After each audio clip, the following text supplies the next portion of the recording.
welcome to episode 11 of Matthewlinity, critical study of Matthew and masculinity. And this is a different kind of episode that I've got today. I have not edited this episode to be like an ordinary episode.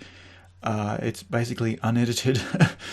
But I would like to talk about giving a conclusion for Matthew chapter 1, because I'm wanting to finish with Matthew chapter 1 and to move on and, have a little bit of a break, but then to move on. I've just written the book, which I've used episodes 5 to 10 as the basis for the book, and I've handed that in to the publishers, and I'm just waiting to hear what's going to happen. And so it's probably going to be another year before it ends up getting published. So I've spent the last 6 months or so getting the book, basing the book on the episodes. So that's why the podcast episodes have been really helpful for me to know what chapters to include in the book. And so the book is The Poetics of Matthew 1. And the subtitle will be The 5 References to Mothers and Other Patterns. And the reason why it doesn't talk about masculinity in the title of the book is because the approach, the method is about working out the poetics. How does it work? Like how does Matthew chapter 1 operate? How does it fit together? How does it work? What's going on? That's the poetics, the makings of it. How is it made, and what is it achieving? What's basically the word poetics is a really succinct way of getting to all of those kinds of questions. And it just so happens that patriarchy is a theme that is it's themed around the theme of patriarchy. It's a patriarchal theme in Matthew chapter 1. And so it brings up a lot of issues about masculinity and elite masculinity and challenging patriarchy. That's the way that it's operating in Matthew chapter 1. That's how it works. And so when I started studying the poetics and seeing that seems to be the main theme of the first chapter of Matthew, then it made sense that the podcast would put that in the title, Critical Study of Matthew and Masculinity, to remind me to not forget, to keep an eye on what's happening in relation to the men in the story, how they're being portrayed, how they're being critiqued, what's going on with the bigger picture. How is Matthew chapter 1 introducing the main themes of the book?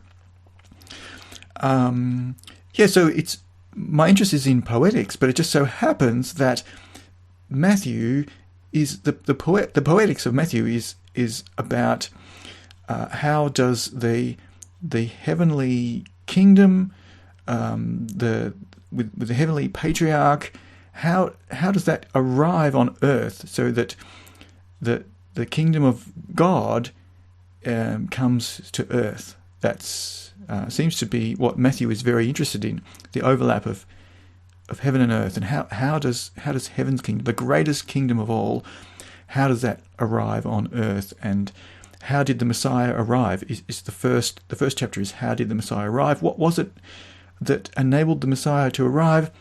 And it's looking at a patriarchal theme, and then showing the clash between patriarchal agendas of the human patriarchs with the heavenly patriarch, and the incompatibilities there, and that it's the moments where the human patriarchs are not determining their heirs. They do not have the prerogative to determine that particular heir. Those in 5 cases, that's highlighting what enabled the Messiah to arrive. So the book itself doesn't refer to masculinity or patriarchy in the title, because of the methodology of, well, let's just go with the book. What is the main theme in the book of the first chapter of the book? It just so happens to be a patriarchal theme. But of course, the other chapters seem to carry on the theme as well. And so, as a concluding episode, well, I hope to keep going with the episodes as I keep studying, but am I going to go and dive straight into chapter 2? I'm not sure. I'm hoping to, but I'm just needing a little bit of a break at the moment to figure out what's next. So as a conclusion, episode 10 worked pretty well as a conclusion, because it was concluding the big question of the references to mothers, why are some mothers referred to, what's going on with the pattern there. That was a good conclusion. So episode 10 was itself a conclusion. But there are so many other kinds of conclusions that we could give. We could look at conclusions in terms of how does this patriarchal emphasis on critiquing patriarchy, how does that continue throughout the book? Does it continue throughout the books? And, well, I think it does, but I don't want to impose it on every chapter and say, well, we've got to make every chapter conform to what we find in the first chapter, because that would undermine how present it is. I mean, obviously people, it's a good methodology to have something and then to impose it as a strict parameters in order to investigate something. That works as well. But when it comes to the approach that I'm most interested in, poetics, that's how is it operating? Can we find the answer in the text rather than imposing the answer on it? That's what I'm mainly interested in, and it happens to be a patriarchal theme that the book starts with as an introduction. Now, so why is Matthew chapter 1 introducing a patriarchal theme at the start, and how does it continue on? That's something that would be good to keep working on. And I've got a couple of answers or ideas to share in this unedited episode that is another kind of conclusion for Matthew chapter 1. And so one idea is to think about what it is about Matthew chapter 1 and also chapter 2 that we normally think of interpreting it. So some of us don't really think of the first two chapters as introducing the main themes of the book, because we think, well, Jesus doesn't say anything. He hasn't grown up yet. He's still an infant. It's for most of chapter 1, it's just patriarchs and then a story about Joseph about to do something and then told to do something and then he does something, and so we don't really think of it as introducing the main themes of the book.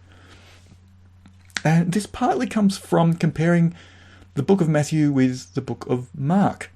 So the Gospel according to Mark, it starts basically where Matthew chapter 3 starts. So the first chapter of Mark is basically where we're up to when we get to Matthew chapter 3. Chapter 3 of Matthew corresponds pretty much where the Gospel of Mark is starting, where Jesus arrives to be baptized. So Jesus just appears, Jesus just shows up in the book of Mark. That's how the book begins. Jesus shows up along with everyone else to be baptized by John the Baptizer in the wilderness. So when we're comparing, if we start to compare, okay, well, Mark is sort of missing sort of like a prelude to the story, and then Matthew has this, it's kind of like a prequel to the story, like what's happening before Jesus has grown up and he comes to be baptized. What's that story? So the first two chapters kind of function as a bit of a prequel, and that's okay. I think that sort of interpretation, it's not really quite getting into why do we need the first two chapters. I mean, it was okay for the book of Mark to just begin where it began. People don't really need to know who is Joseph and Mary, what's going on with Mary and Joseph. People don't really need to know that. What's going on when Jesus was a baby? where does Jesus come from, and like what kind of parents are Jesus's parents, and what about Jesus's parents' parents, and like how far can we go back, and that's not really relevant. In fact, if we were to ask that kind of question for most of the first century, prior to the time that Matthew is published, I think it's not really considered to be a relevant kind of question. I mean, if someone were to ask these kind of questions to someone like Paul, you can imagine Paul saying, "Well, that's not really how we're not really thinking about those kind of issues. We're not really categorizing Jesus in that way. Like Jesus breaks those kind of categories. Like just consider the person of Jesus and the work of Jesus and the ministry of Jesus and what Jesus achieved, what God worked through him. That stands on its own. Like that stands. Like that's the justification and the sign that we're following Jesus, and that God has worked miracles through Jesus and done amazing things, and that this is what we're thinking about. We're not thinking about who's his parents. If someone says, "Well, I'll consider this Jesus fellow if you can prove where he came from. Like what kind of places did he come from? Where was he born? Who was his parents? Tell me about his father and his lineage." Like that's kind of the way that Matthew has traditionally been interpreted. That Matthew's trying to prove these kind of sort of demonstrate. Oh yeah, well Jesus comes from the right kind of places. Yeah. Which is a little bit correct. Like that's kind of what Matthew chapter 1 and chapter 2 is doing, but there's bigger. It's doing something much bigger than this. It's telling a theological story that is so much bigger. It's talking about how does the Messiah arrive? What is it that's a consistent thing that we can see in the scriptures that led up to the Messiah? What's the spiritual heritage? What is it? What is the lineage that Jesus is inheriting spiritually, that is consistent? Where does Jesus come from? What was it that enabled the Messiah to arrive? And then Matthew 1 is pointing out the lack of patriarchal prerogative. It's not the human patriarchs making it happen. They don't have they're not determining, they're not planning those particular heirs that are highlighted. That 5 times that the patriarchal figure does not determine the heir. So Judah, Salmon, Boaz, David, and finally Joseph. These are cases where the human patriarch is not determining the heir. So the patriarchal privilege in human patriarchy, it's not what brings the Messiah. That's not what brings the Messiah. In fact, it's the opposite. It's when that's sidestepped, it's when it's challenged and critiqued, and it's not determining the way that things go, that it allows the heavenly kingdom, the leader, the final heir, the Messiah himself, to arrive. So this is really important. This is not just trivial things.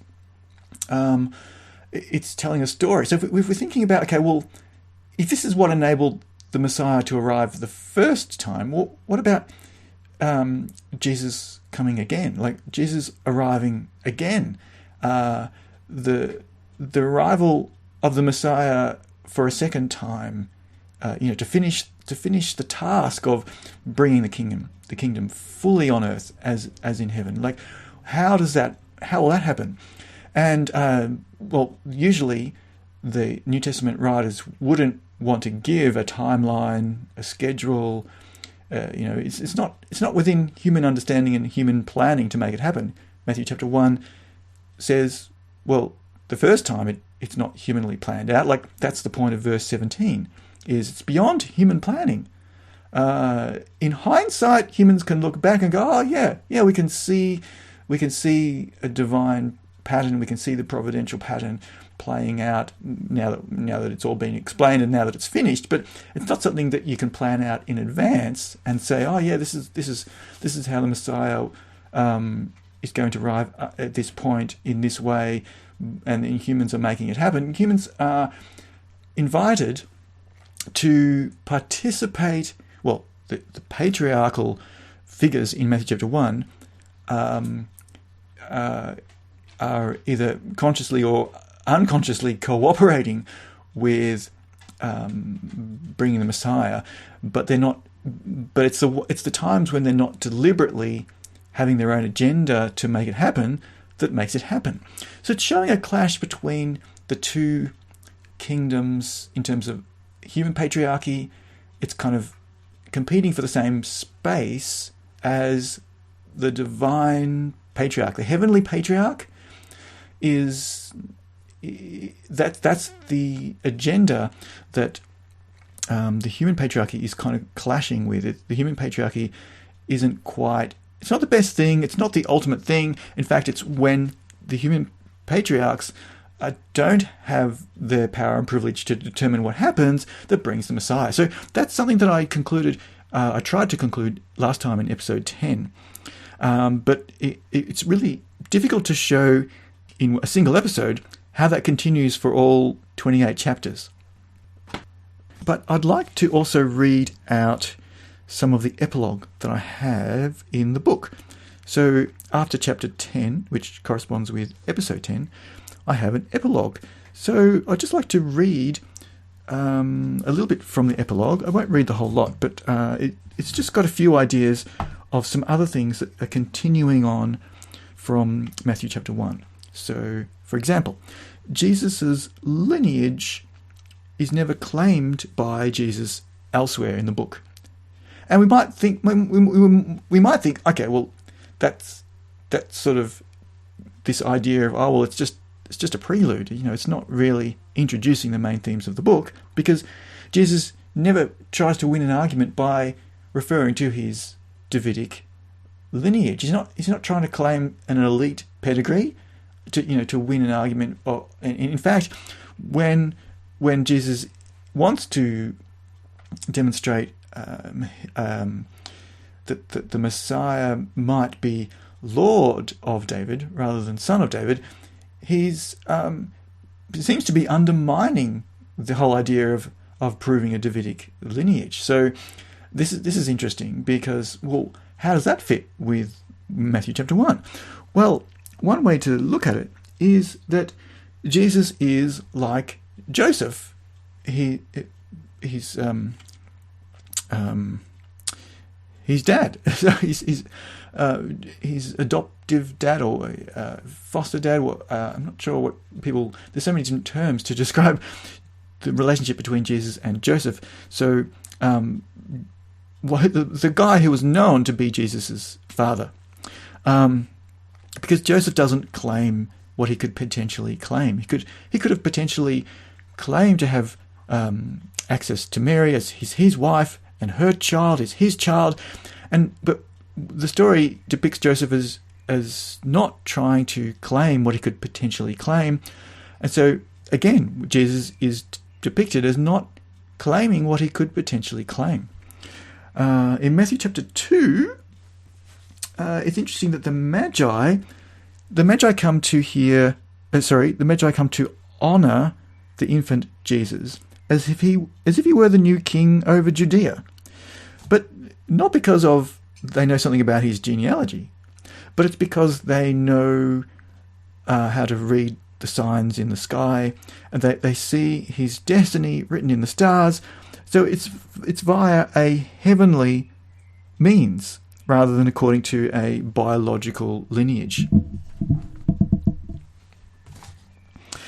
So this is continuing a similar idea from Matthew chapter 1.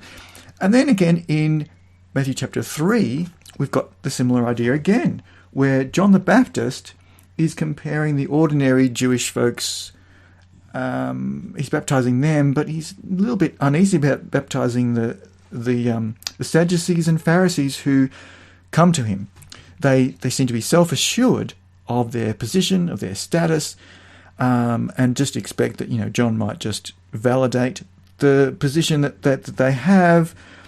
And John the Baptizer he's kind of saying, well, that's not how it works. Status isn't something that you claim for yourself.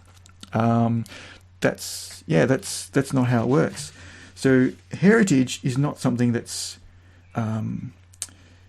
self-claimed. It's not a biological entitlement. God can raise up children for Abraham from these stones. So the idea of that it's not biological paternity that produces heirs of God. So this is continuing again the idea from Matthew chapter 1, in which it was not biological paternity that produced the final messianic heir.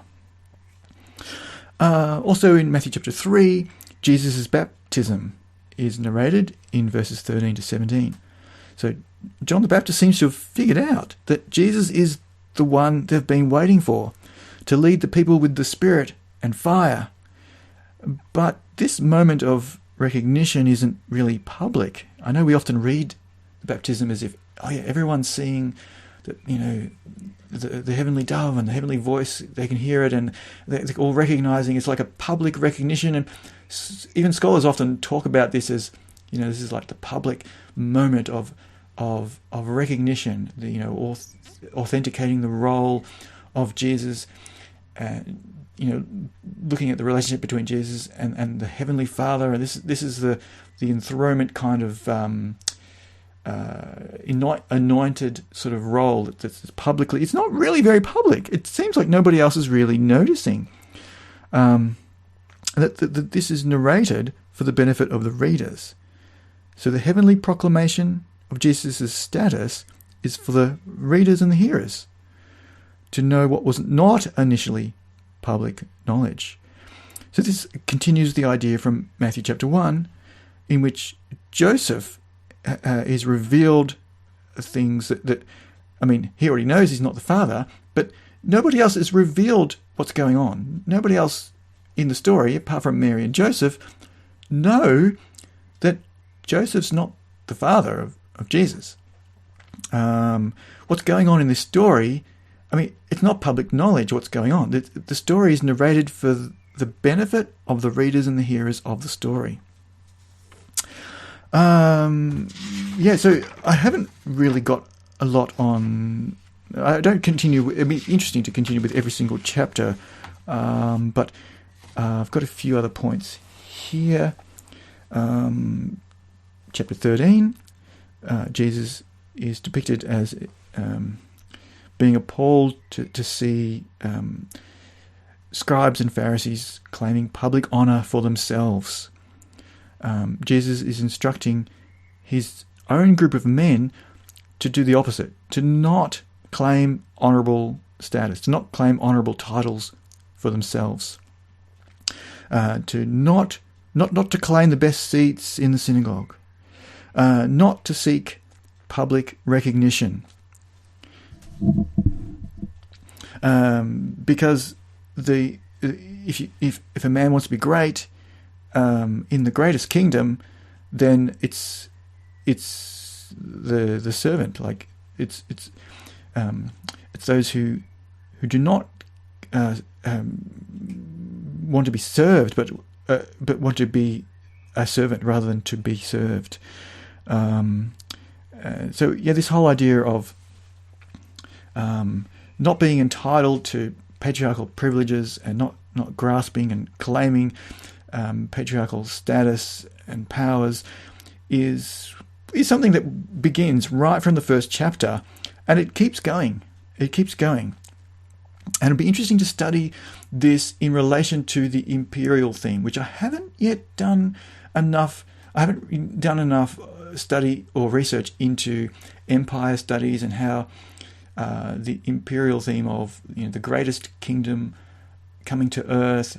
How does Matthew fit with empire studies? And but someone who has been working on this consistently and has recently finished a podcast series, or he's still keeping on going with some bonus episodes. So interesting to go and have a look at a podcast series by Bert Newton. The series is called Bible Study, Parody and Subversion in Matthew's Gospel. I need to look a bit more closely at Bert Newton's work to see how it dovetails. It does seem to be quite consistent with some of the things that I've been discovering so far in Matthew. And it's no surprise that patriarchy and the patriarchal themes that I've been noticing, that's quite consistent with people who study empire as a topic, and the Roman Empire, because the Roman Empire is a very patriarchal idea. It's the head of the empire is the father, and so it would be very interesting to really see how these two things dovetail in together, patriarchal theme and the imperial theme. So I think the final thing to talk about is here, the last few paragraphs that I've got in the epilogue is about how Matthew chapter 28 corresponds with Matthew chapter 1. And it's it's not in the way that people have usually thought, but the idea of the Gentile theme that people normally talk about, which people usually accredit to the references to the mothers as being a Gentile theme, but it's not the reference to the mothers, as I've hopefully been able to demonstrate. That's not the pattern. But it does fit with the reference and his brothers. So I'll just read out what I've got here in the epilogue. In Matthew 28, a somewhat genealogical context returns. The expression "and his brothers" had appeared twice in Matthew 1, in the first and second groups of ancestry, so verse 2 and verse 11. Other than these two references, the genealogy in Matthew 1 is strictly lineal. Lineal is the father-son sort of progression. So basically, when it says "and his brothers," it's diverging from being lineal or vertical line to being horizontal, branching out. It's hinting that "and his brothers," that there's a horizontal branching out, that we could follow up what's going on with the brothers, like what families do they have. We could think of the genealogy at those points as diverging, or it's hinting that we could diverge, we could branch out at those points. The expression hints at other potential horizontal lineages branching out from the said heirs. It indicates that there are 2 points in the ancestry where we might think about other genealogical branches branching out. Why would a strictly patrilineal genealogy twice hint at shifting from a vertical line ancestry to a horizontal line ancestry? We can compare the two references. So then I compare the two references. So verse 2 says Jacob produced Judah and his brothers. Verse 11 it says Josiah produced Jeconiah and his brothers. And both references seem to be connected. They both seem to be connected. And what is the connection? Well, Janine Brown has pointed out that both happen to refer to a period of time where the people are away from the land. It was Judah and his brothers who migrated to Egypt. And that's not really pointed out, but because it's linked with verse 11, where it does point out the migration. So there's the forced migration to Babylon at the time when it refers to Jeconiah and his brothers. So is this a coincidence? Like, is it just a mere coincidence, or is it more than just a coincidence that we've got these two points where it says "and his brothers," both referring to the point in time where there's migration happening? So the first case is the migration to Egypt, and the second case is the migration to Babylon. It seems to be more than just a coincidence. So both of them are points where it's genealogically indicative of the horizontal branching out, as well as geographically branching out. And this is what we find in Matthew chapter 28. So Jesus has finally inherited all authority in heaven and earth, and with this authority he sends out his 11 remaining men. The resurrected Jesus refers to these men as his brothers. And so he tells them to go out into foreign lands, discipling others, baptizing, teaching others what Jesus has taught them. And what he's taught them has been a patriarchal challenge. So it's been to bring a message that is it's challenging patriarchal privileges. So that's the message. It's going out. So it's like an imperial idea, but not. It's not encouraging more patriarchy and more patriarchal privileges. It's like a patriarchy that's subverting itself. So anyway, this is where it would be interesting to follow up the overlap between the imperial studies, empire studies. Anyway, so what we've got in Matthew chapter 28 is 11 brothers who are reproducing or extending the family, not vertically, but horizontally branching out as they go branching out into non-Jewish territory. So we have a patrilateral movement along with a movement into foreign territories. So basically, we've got the same combination as in Matthew chapter 1. The shift from a vertical line inheritance to a horizontal kind of inheritance, where Jesus' brothers, in quotation marks, are continuing a lineage, branching out genealogically as well as geographically. So Jesus is not simply the end of the line. The lineage branches out from him horizontally, genealogically and geographically. Yeah, so I think people will find that helpful, hopefully helpful, that that's how the theme, because usually people have guessed there's some kind of Gentile theme somewhere in the first chapter. Well, it's at those points where, as far as I can tell, where it says, and his brothers. That's the points which connect with the final chapter where the disciples are discipling, and it's using familial language, his brothers who are reproducing horizontally, extending the family horizontally. So, yeah, hopefully that helps people to understand one of the ways that the final chapter continues Matthew chapter 1. There's an important aspect. Well, and his brothers was a very minor theme, which didn't really get picked up until the final chapter. So yeah, Matthew, it's very well crafted, very well written. It's easy to spend a lifetime just studying the poetics of Matthew. So for now, that's all for this episode.